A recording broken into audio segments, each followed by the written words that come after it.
Hi, Mike Brandley, Auctioneer, back with you again. Sans tie, casual Friday in this case, and glad to be here. Today we're discussing three particular auctioneer standards of essentially behavior. Auctioneers are being judged by what they do. They judge basically two ways. One is they're judged by the public and other auctioneers and bidders and buyers and sellers. They say, well, he's a great or auctioneer, or she's a great auctioneer, or maybe not.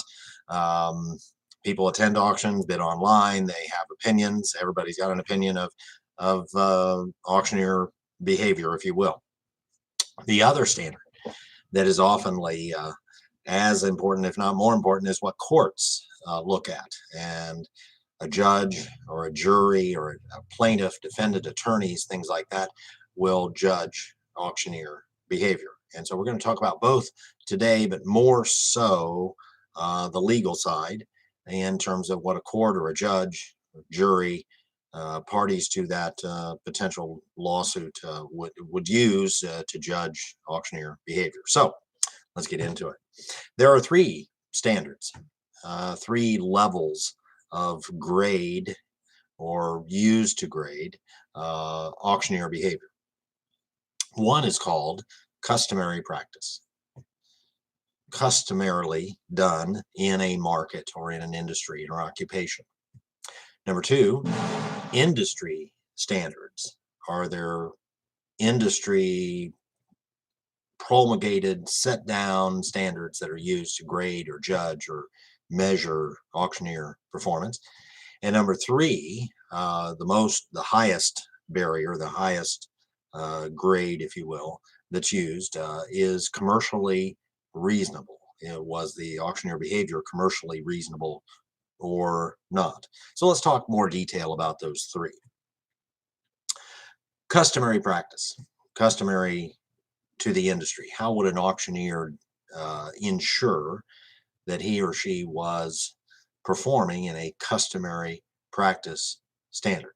Well, to be sure you're acting as is customary in an industry, how would you do that? Well, you'd get around other auctioneers.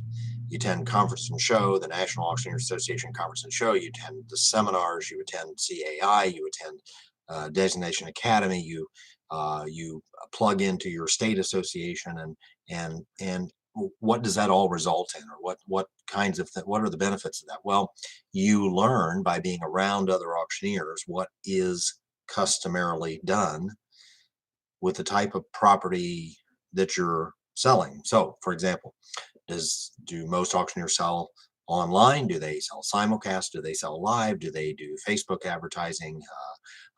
Where do they advertise otherwise? Is it signage or postcards or catalogs or pre-cataloged auctions? Once you decide what is done, or once you discover, in this case, what is customarily done in your marketplace, then you can adjust your policies accordingly so that you're also meeting that customary standard. Number two, industry standards. And the industry standards are put down by associations, state and national. The National Auctioneer Association has a code of ethics. They also have what's called position papers that prescribe an industry standard. States have, in about half the United States, have license law, and license law sets down standards or industry standards that have to be followed to maintain a license or keep a license. And there's even some federal law, firearms and related, that would have what we would consider industry standards. You have to meet that standard. So how do you find out about those? You have to research if you're in a licensed state or an unlicensed state. You have to pay attention to federal law. You have to pay attention to what associations, national and state, put out. And in fact, what's surprising to some auctioneers is you can be held to those standards even if you're not a member. Number three, commercially reasonable. Is the auctioneer performance commercially reasonable? And commercially reasonable is what courts use routinely to evaluate auctioneer performance, and they use four tenets of of standard for distinct tenants. Uh, they use manner, time, place, and terms. Manner, time, place, and terms. Manner, how is the auction being conducted? Online, live, simulcast, preview opportunities, how much advertising time is prior to, how do I register, are the reasonable registration requirements, and things like that. What the manner of the auction is. Time, is there enough time to register? Is there enough time to get information? If I email the auctioneer, is there enough time before the auction closes to get things clarified and that kind of thing? How much time is there after the auction to maybe pick up items or schedule shipping or send a rigger over to figure out how to pick up or what have you? So time, enough time to participate, enough time to close the deal and secure my property. Place, where's the property? Real estate obviously is fixed. Personal property can move. And so where is the property? If I'm coming over, is there room to park? Is there room to load? Is there enough lighting? Inspection opportunities fold in here too, as to whether I can see what I'm buying and preview and participate in that place. Is it on the first floor? Is it on the fifth floor? And how am I going to, the issues of, can I even get the property or secure property that I buy? And terms, probably the most important. Terms are, how can I pay? Now, a good number of people in the United States today use credit cards and debit cards. So I think an auctioneer not taking credit and debit cards would be not meeting the terms standard in commercially reasonable, because it's just not commercially reasonable.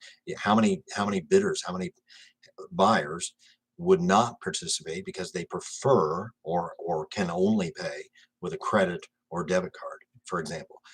Can I write a check? Can I pay cash? Can I do wire transfer? Can I pay electronically? Um, Things being sold as is. Is there a warranty, a guarantee, return policy? Do I have a right to inspect coming in the terms area? So how commercially reasonable are the terms? And that, for a commercially reasonable standard, courts, judges, attorneys will often say, I've heard them say, is the auction commercially reasonable? So that's our discussion on some standards of behavior for auctioneers. One, what is customary in your industry? Two, what's the industry standard? And three, what is considered commercially reasonable? It's a pleasure to be with you. There's other good content right on this page and other videos coming your way. So stay tuned and have a great day.